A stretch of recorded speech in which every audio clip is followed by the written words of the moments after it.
Welcome to episode 47 of Newy Tech People. Today we've got Chris Thorpe, CEO and founder of Leading Edge DC.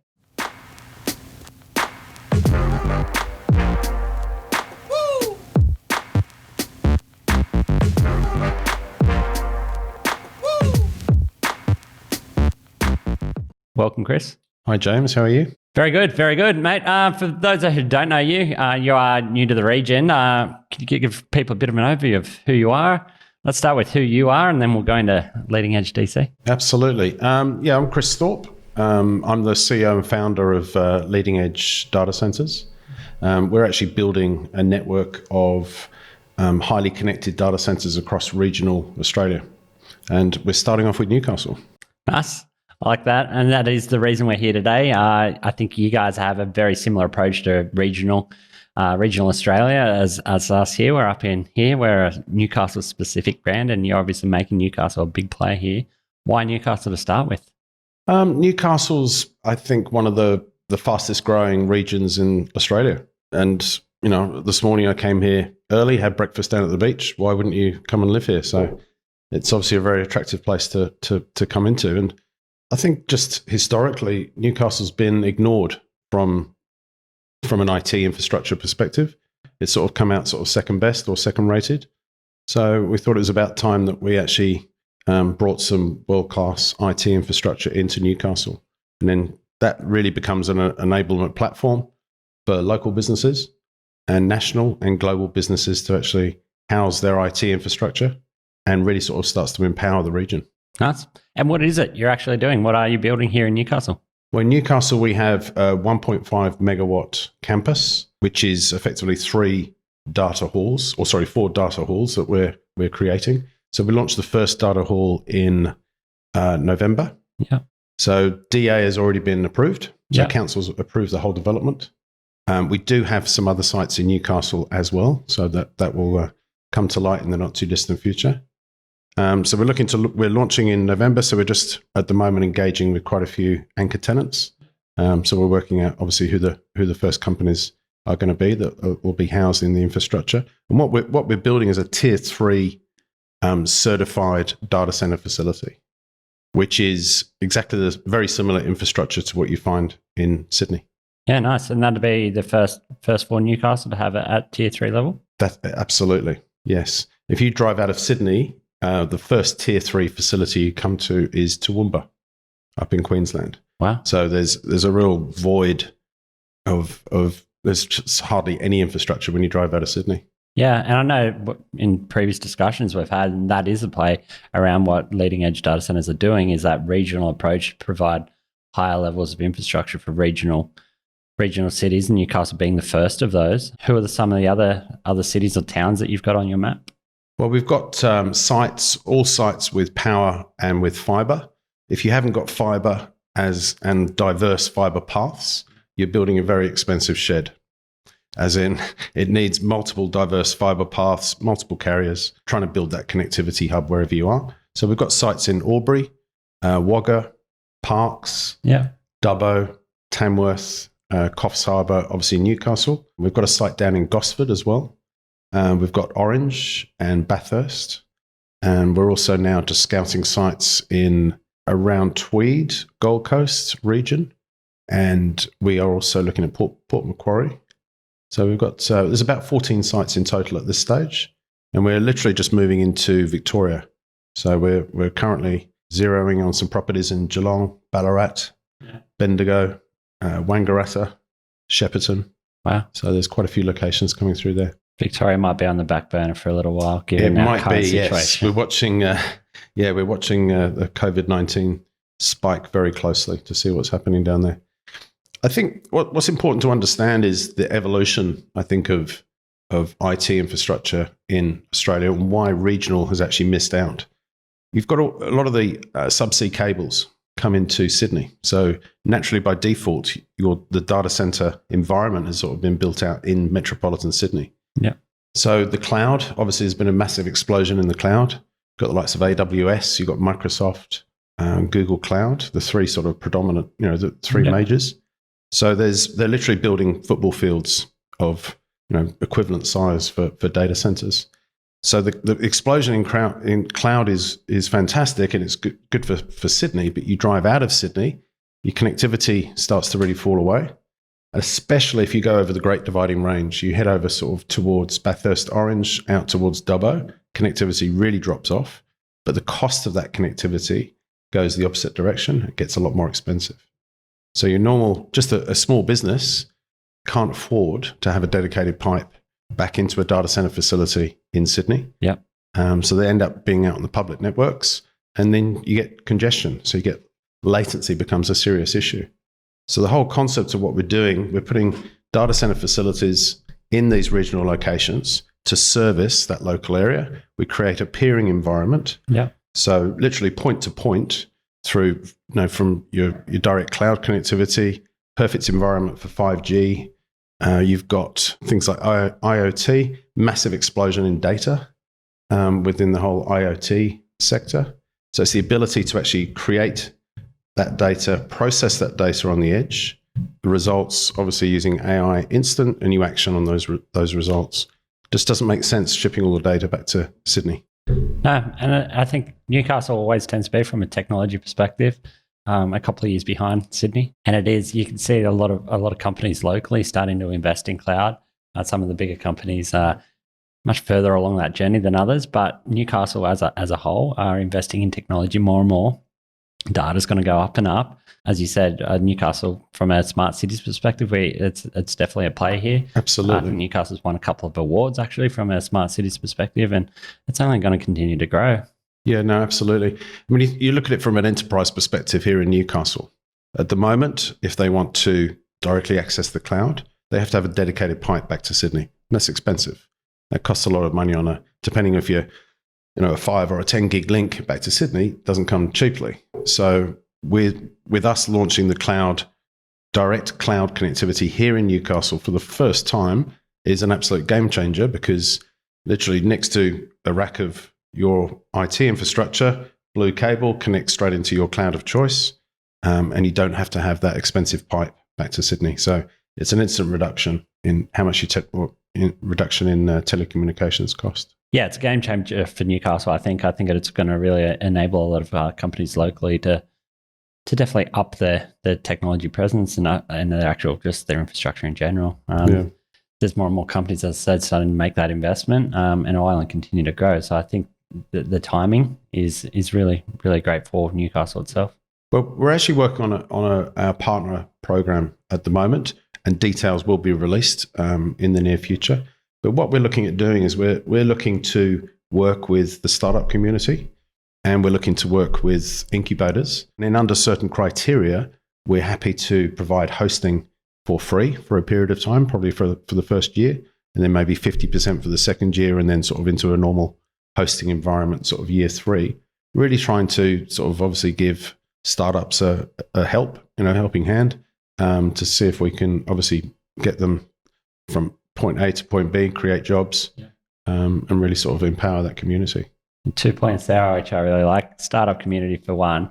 Newcastle has a growing startup scene. We're definitely, again, not one of those major cities around Australia, but I think we've invested well in startups, and we're starting to see a few of those gain some reasonable traction in the investment stage. We're starting to get, well, at least half a dozen companies have reasonable multi-million-dollar rounds have been raised in the past 6 months, which is nice to see some success coming. Absolutely. There. I think the other part there that you mentioned is that supporting the local businesses. That'll feed really well in Newcastle. Newcastle definitely likes to buy into companies that are supporting our region, startups that are staying here to create jobs here, as opposed to start up in Newcastle, then move to Sydney and create jobs down there. I think there's a lot of passionate founders here in Newcastle who are about building their businesses locally in Newcastle, creating jobs for locals and building their businesses here. So I think what you're doing will tie in really well there. Yeah.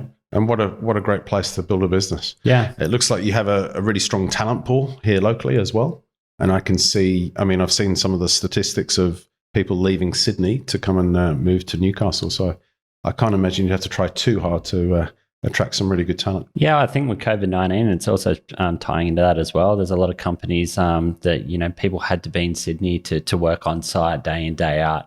and COVID-19 is creating a different workplaces for everyone, with working from home and flexible work hours. And I think people are realizing you might not have to live in Sydney forever now. You can move to Newcastle. Obviously, rent or mortgages are significantly cheaper. And then you can live up here, you can live a good lifestyle and either work locally here or work remotely to Sydney. Absolutely. So either way, we're bringing more talent back to the area, which will be good for the long-term sustainability of the technology environment. I think you just touched on something there before COVID-19. Now, obviously, the beginning of this year, none of us expected to be in a pandemic. And COVID-19 for us it just really highlighted the lack of infrastructure in regional locations. Everyone being forced to work from home, children being educated from home, during peak times, traffic, in the peak hour, as in peak Zoom call time, networks were really starting to slow down. And we've got people on the ground in regional locations who were struggling to even make a Zoom call. And they were struggling even 20 minutes trying to get a call out on Telstra or out on Optus. So for us, it really highlighted what we're doing, as in the reason, what we're actually bringing to these regional locations. So from dealing with councils, because we're engaged at senior level across all regional councils now, with where all of our sites are, and it helped us get the story across, so people could actually understand the benefits that a data center could actually bring to the region. And it's only going to be more so, as you know, like there's going to be more and more people from working from home. Zoom's becoming, it's something that just rolls off the tongue for people now. Video interviews, video meetings is something that's just becoming the new norm. Absolutely. And that'll happen in regional areas as well. I think regional areas with remote working, regional areas will become destinations for people to move as well and continue to do more and more work remotely, which is going to, up that data usage. Well, every region we're working with, every region has a plan to grow to 100,000 people, as an example. Yeah. Now, obviously, if connectivity is dropping off a cliff compared to metro, there's a whole digital divide that's been created.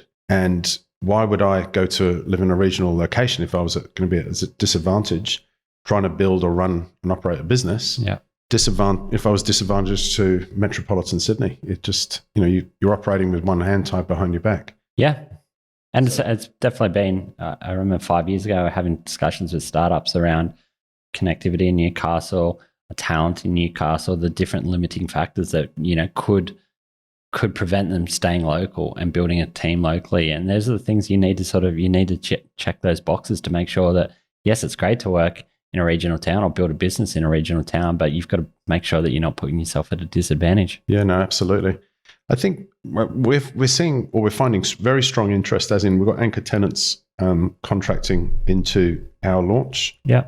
We've got a lot of regional telcos, because a telephone call, sort of like a voice over IP, if, as an example, you could be in Orange, make a call to someone in, say, Parks, but that call would go to Dubbo 9 times out of 10. If it was going via NBN, goes to Dubbo, back to Sydney, back up to Dubbo, and then to Parks. Doesn't make sense. So it's more about that point to point. Making that point to point as quick and short as possible is going to obviously improve quality, speed, and obviously makes it a lot more cost effective for that regional telco to actually switch the calls. Yeah, nice. There's another point you mentioned earlier. The second point I wanted to highlight was that creation of jobs. I think definitely in Newcastle, leading edge data centers is going to create a number of jobs locally. Absolutely. Not only from a technology perspective, but also with this build. Do you have any data or any numbers around how you're going to be, the amount of jobs that you might be creating in Newcastle? Absolutely. We've actually studied it very in depth for this whole phase one across regional New South Wales. This was information requested by New South Wales Treasury just recently. So we're creating 137 full-time equivalent roles over the first construction phase. Wow. Now, obviously, each centre, with all the new technologies, being able to come in, use that as the enablement platform, as a springboard, that can obviously create jobs, create businesses, and drive growth for the region. So we're actually doing a study at the moment to sort of really try and dig into how many jobs could be created for that region. We believe it's actually going to be quite a large number. Yeah, that's nice. And there's no wonder that, councils should be getting behind this, because that creation of jobs it is, as you said, it's not only the initial creation of jobs through the building phase, but it's how many other businesses that you might enable in the future, and then what that job growth looks like. So I think it's not only a great short-term play, but it's a good longer-term investment from a council's perspective. Yeah, no, absolutely. I think also sort of looking at these regional locations, as I said, we're creating a peering environments in all of these regional locations. We're opening up new backhaul connectivity back into Sydney. So we're opening up business grade backhaul into metro, but the key is we're actually connecting horizontally across New South Wales. So every data center will have multiple connection points. So it's really creating that meshed distributed compute environment, which that's the real key. I mean, edge compute, there's been a lot of discussion about edge compute over the last 4 or 5 years. We've been watching the progress sort of over in the US, Europe, South America. We're very close to some of those businesses over there. So we think we've got some really valuable insights as to where this is actually going. And in fact, there's one network, which I can't actually mention the name, but it's over in South America. The build has happened in rural and regional locations where there's very little connectivity. They're using actually RAN technology, but what they've done, they've made a mistake because they went and built the network in all of these different hubs in populations of 5,000 to 30,000. And what they found is they've run out of space because they were thinking, they went with a mobile mentality, thinking it was going to be the mobile networks. But it's turned out, yes, the mobile networks, but they've also got cable. They've got government. They've got AWS. They've got Microsoft. They've got content, all the content distribution companies. So they've literally run out of space. So they're having to go back and rebuild out further each of these hubs. And I believe that's a classic example of regional, well, it's almost like a vision of what is going to happen in regional New South Wales, which is why the facilities that we're building are quite large. There's 75 racks, 375 kilowatts. So they're 5 kilowatts average per rack, but we're running sort of in-row cooling. So you could have a really high density 20 kilowatt rack running next to a 2 kilowatt rack. Mm-hmm. So we could have storage next to AI. So it's a very sort of flexible environment. Yeah, I think that future-proofing, it sounds, extremely intelligent way of operating and building, right? Because regional Australia is going to continue to catch up. Or just in general, technology is continuing to grow, right? Whether we're talking major cities or regional, it's only going to continue to grow. Data needs are only going to continue to grow. Speed, the expectation of speed, is continuing to grow. I think it's one of the bugbears these times. Like one of the things that frustrates most people is just like, is that connectivity slow? It's such a small thing, but it impacts people's lives so significantly now. Can you just wind back in time a little bit? Do you remember a 3G device? Oh. Do you remember trying to get a video on a 3G device and it was all grainy and you had to wait ages for it? And then 4G and the quality that we're now getting on 4G, we get to 5G, that's going to be an absolute game changer. Yeah. So humans' expectation is taking another leap forward. Latency today is not a massive issue, especially in Newcastle. It's not a massive issue. Yeah. Tomorrow will be a big issue. Things like virtual reality used for commercial purposes or for even gaming. Anything sort of below about 4 or 5 milliseconds, you're going to start to feel a bit queasy. So 4 or 5 milliseconds is not a long period of time. So you need to have the compute very close by for that to function correctly. Yeah, I think it's exciting news for Newcastle, exciting news for other regional areas. I think, as you said, those other regional areas, it's going to be a game changer for them for the differences and just for them to have something that they can help enable growth there. Mate, this is a big story and pretty big growth plans, very aggressive growth plans on the speed. How did it all come about for you? It was an idea. It was an idea. Well, I've been watching the whole edge phenomenon overseas and the growth of edge. Been watching it very closely for about 3 or 4 years. Yep. So about 2 years ago, it got to the point where it was okay. This is time to get serious. So we really kind of built out the plan. Really sort of focused on the business model to start with, on the commercial aspects. So we reverse engineered what we wanted to create, and we approached the data centers themselves with a very clear mind. It's not a hyperscale, not a big hyperscale thinking behind this. And there's a lot of tricks and smarts that we've sort of built into this to create what we have done. We had to create a very flexible platform. The technology was really important, so we partnered with Schneider Electric. From our perspective, Schneider is sort of really kind of the Rolls-Royce of the industry. There's not many data centers globally that don't have some element of Schneider Electric involved. So they're building these prefabricated buildings in Heather Brae, just up the road from here. So it's local manufacturing, made in New South Wales. They get built in sections, trucked out on large trucks, craned on, commissioned over a 7-week period of time. And then we bring in what we call a solar shield that sits over the top with solar, and that feeds down straight into the batteries so that gets consumed on site. They look quite futuristic, very quiet. We've got the chillers down the side, and we've got 2 large generators as well. So we're running a full N+1 environment. So we're running what's called a concurrent, I can't say the word here, concurrent maintainable environment. Yeah. And that's where effectively you could take down any function of the power or the cooling, and you've also got another system working as well. So you should not have any downtime. So that's what the Tier 3 certification process is about. Yeah, nice. And that is the key, right? That is, once again, we've talked about frustrations. Having your provider go down, having non-access, even if for a very short period of time, is just, it's not acceptable anymore. It's not acceptable. If you're running a business, or if you're small as an individual who can't access the internet on your phone in a dead spot, people just aren't willing to accept that anymore, and Absolutely. people are willing to pay more to have that, that uptime and that connectivity. Absolutely.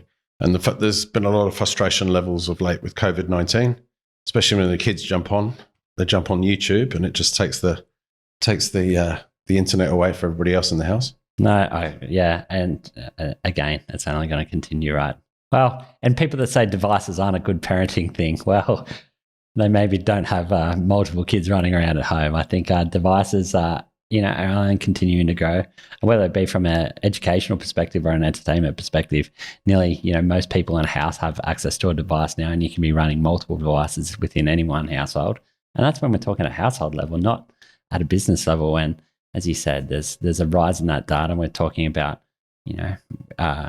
higher data needs, whether we're talking AR, whether we're talking VR, or even just as basic as video. The rise in video has been phenomenal, and that's continuing to rise. So I think everything that you're doing just ties into the challenges we're facing. I think just the move to 4K and then a move to 8K, the volume that's taking up is quite staggering. So the growth in video content, I think, from a carrier perspective, they've got some serious challenges to meet over the coming years. Yeah, nice. If I had to flip it and say, what's the biggest challenge for you as a business? We're still early days, but what's the biggest challenge so far that you've faced to date? The biggest challenge for us surprised me. It was actually finding suitable land sites. I was thinking, okay, we moved to regional, there's heaps of land, but trying to find a block of land that's out of floodplains, and there's a lot of flooding in these regional locations, normally built around a river. So you've got to be very careful in that respect. You need fiber, and there's no point in just having one fiber run. You want multiple fibers from multiple telcos. So you've got to make sure your location, you're not bringing fiber at any major distance, because obviously your CapEx really starts to go through the roof. And also power. Obviously data centers need power. I mean, as a bare minimum, we're 1,000 amps per site, but some sites we're up to sort of 4,000 or 5,000 amps, depending on where we see the scalability, or what we actually see from a demand perspective. And if you have to have a look at going forward, and if you have to try to predict the future, what's the biggest challenge for you guys going forward? Biggest challenge, it's really, the team has grown out significantly. We've got over 40 people now working on the entire project. We've actually got a really solid team in place. I'm very comfortable there. It's more the speed the speed and the pace of the rollout that we're actually running at. And it's just sort of really, we've got a well-oiled machine now, in the sense of it's very templated, so it's cut paste. The actual data centers, each one is identical. So they're literally sort of rolling off the production line. Our big sort of 75 rack facilities, we've now got 11 of those as in pinpointed for locations. We've got another design, a 30 rack facility. So obviously a little bit less than half the size, but that's going into other locations. And we also have a small 8 rack facility as well, which is just going through the design process at the moment. And that's more for base station deployment, for content for 5G. But that's also from a connectivity perspective, that could be a forward guard, so to speak, into certain locations so we can actually drive connectivity. We're actually setting up a proof of concept network as we speak, so which should be live from Tamworth, Newcastle, Sydney, and there's some other locations that will be built into that as well.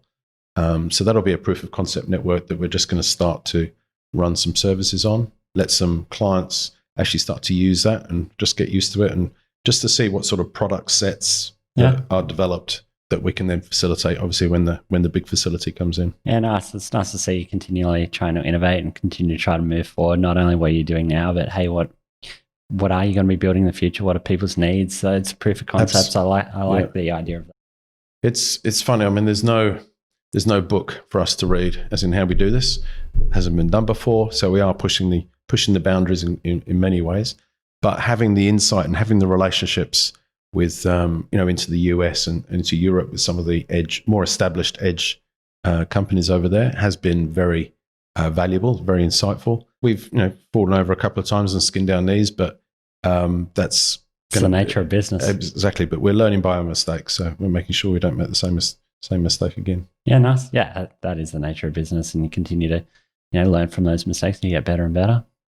That's an exciting future. So you're obviously a busy man. You're running a growing company, as you said, up to 40 staff now. Very, very aggressive rollout plans with Newcastle by November this year, and then there's going to be another 5 locations within the 5 months after that. How do you manage your day from a productivity perspective? How do you manage your day? I get up really, really early. Yeah.